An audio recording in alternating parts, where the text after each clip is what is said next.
தமிழகத்தின் அடையாளங்களை அழிக்க ஆளுநர் நினைப்பதாக துணை முதலமைச்சர் உதயநிதி ஸ்டாலின் தெரிவித்திருக்கிறார். திமுகவில் மாற்றுக் கட்சியினர் இணைவது சிலருக்கு வயிற்றெரிச்சலாக இருப்பதாகவும், திமுக பல இக்கட்டான கட்டங்களை தாண்டி வந்துள்ளதாகவும், ஆனால் கொள்கைகளை மட்டும் விட்டுக் கொடுத்ததில்லை என்றும் துணை முதலமைச்சர் தெரிவித்திருக்கிறார்.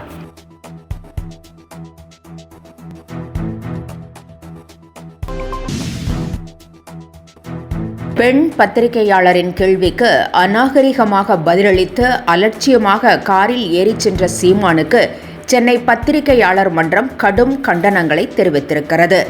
சீமான் செய்தியாளருக்கு பதில் அளிக்கிறோம் என்ற கவனமும் பொறுப்பும் இல்லாமல் பேசியிருப்பது கண்டிக்கத்தக்கது என்றும் சென்னை பத்திரிகையாளர் மன்றம் கூறியுள்ளது.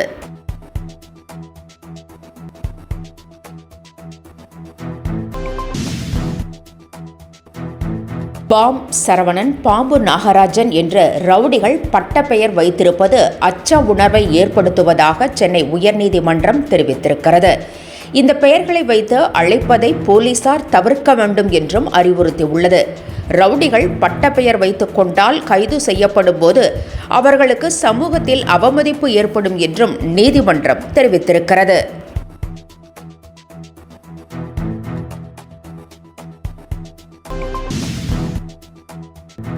வேங்கைவேல் வழக்கில் பட்டியலின மக்கள் 3 பேர் குற்றவாளிகள் என போலீசார் தெரிவித்திருப்பது அதிர்ச்சி அளிப்பதாக திருமாவளவன் தெரிவித்திருக்கிறார். எனவே இந்த வழக்கை இனி சிபிசிஐடி விசாரிக்க கூடாது என்றும், சிபிஐ விசாரணைக்கு மாற்றி தமிழக அரசு உத்தரவிட வேண்டும் என்றும் திருமாவளவன் கேட்டுக்கொண்டுள்ளார். உண்மையான குற்றவாளிகளை காப்பாற்றும் நோக்கில் இந்த செயல் நடைபெற்றுள்ளதாகவும் அவர் குற்றம் சாட்டியுள்ளார்.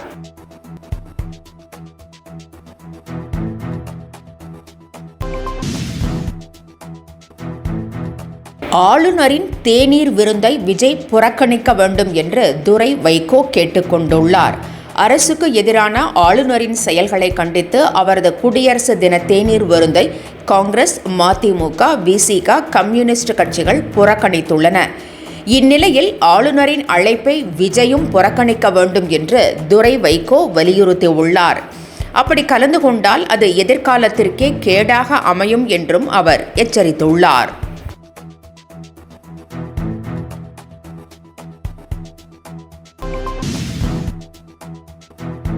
பழைய இரும்பு கடையில் கூட மடிக்கணினியை வாங்க மறுக்கும் அளவுக்கு அதன் தரம் இருந்ததால் அந்த திட்டம் நிறுத்தப்பட்டதாக செல்வ பெருந்தகை தெரிவித்துள்ளார்.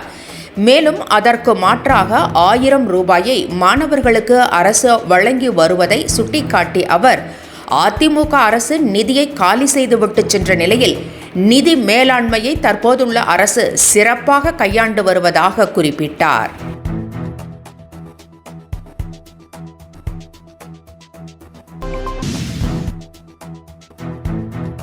ரேஷன் அட்டைதாரர்களுக்கான குறை தீர்க்கும் முகாம் இன்று நடைபெறுகிறது. இதில் முகவரி மாற்றம், பெயர் சேர்ப்பு உள்ளிட்ட திருத்தங்களை செய்து கொள்ளலாம். காலை 10 மணி முதல் மதியம் 1 மணி வரை இந்த முகாம் நடைபெறும் என்று அறிவிக்கப்பட்டுள்ளது.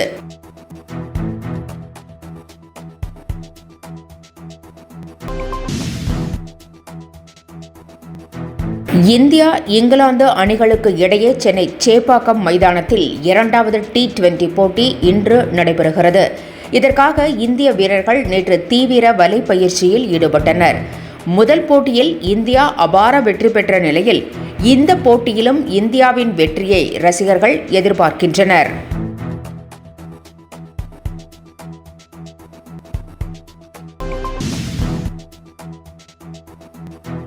பிரபாகரனையும் பெரியாரையும் கொச்சைப்படுத்தும் போக்கை உலக தமிழர்கள் மன்னிக்க மாட்டார்கள் என பழ நெடுமாறன் கூறியுள்ளார். குறுகிய கால அரசியல் ஆதாயத்திற்காக பெரியாரையும் பிரபாகரனையும் எதிர் துருவங்களாக நிறுத்த முயற்சி நடைபெறுவதாகவும் அவர் குற்றம் சாட்டியுள்ளார். பெண் உரிமைக்காக போராடிய பெரியாரின் கொள்கைகளுக்கு உயிர் கொடுத்து அதை நிறைவேற்றி காட்டியவர் பிரபாகரன் என்றும் நெடுமாறன் கூறியுள்ளார்.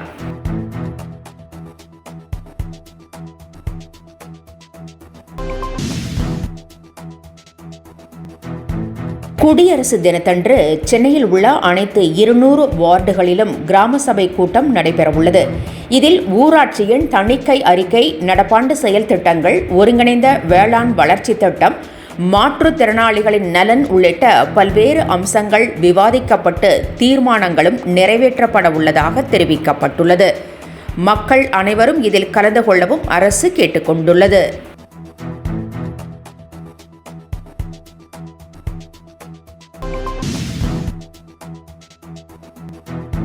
வெளி மாநிலங்களுக்கு செல்லும் வீரர் வீராங்கனைகளுக்கு இனி கூடுதல் பாதுகாப்பு அளிக்கப்படும் என துணை முதலமைச்சர் உதயநிதி ஸ்டாலின் தெரிவித்திருக்கிறார். பஞ்சாபில் பல்கலைக்கழகங்களுக்கு இடையிலான கபடி போட்டி நடைபெற்று வருகிறது. அதில் கலந்து கொள்ள சென்ற தமிழக வீராங்கனைகளை சிலர் தாக்கியது தொடர்பான வீடியோ வெளியாகி பரபரப்பை ஏற்படுத்தியது. இது தொடர்பாக விளக்கமளித்துள்ள துணை முதலமைச்சர், தமிழக வீராங்கனைகள் பாதுகாப்பாக இருப்பதாகவும் அவர்களை டெல்லிக்கு அழைத்து வர ஏற்பாடு செய்யப்பட்டுள்ளதாகவும் தெரிவித்தார்.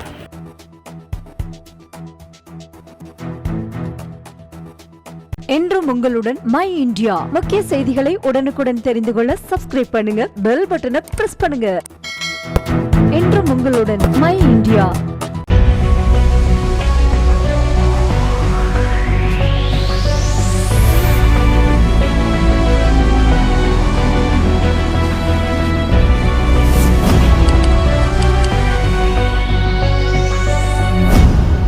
தேசத்தின் நம்பிக்கை மாத இதழ் அப்பா பதிப்பகம் இணைந்து வழங்கும் நேர்மையாளர் சகாயம் IAS அவர்களின் அனுபவ பதிவில் கடைசி தரியில் கண்டாங்கி சேலை இப்போது பரபரப்பாக விற்பனையாகிக் கொண்டிருக்கிறது. புத்தகத்திற்கு உடனே அழையுங்கள் 701002 9823 9315077173 மற்றும் 8925917667. கடைசி தரியில் கண்டாங்கி சேலை.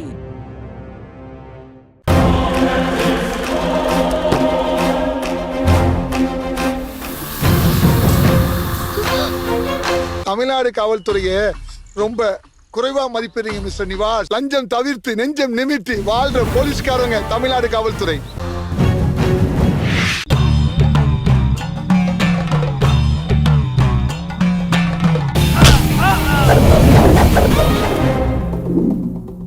நேற்று நான் இன்று நீ திகில் கிளப்பும் அதிரடி ஆக்ஷன் திரைப்படம் OTT+இல் ஒளிபரப்பாகிக் கொண்டிருக்கிறது.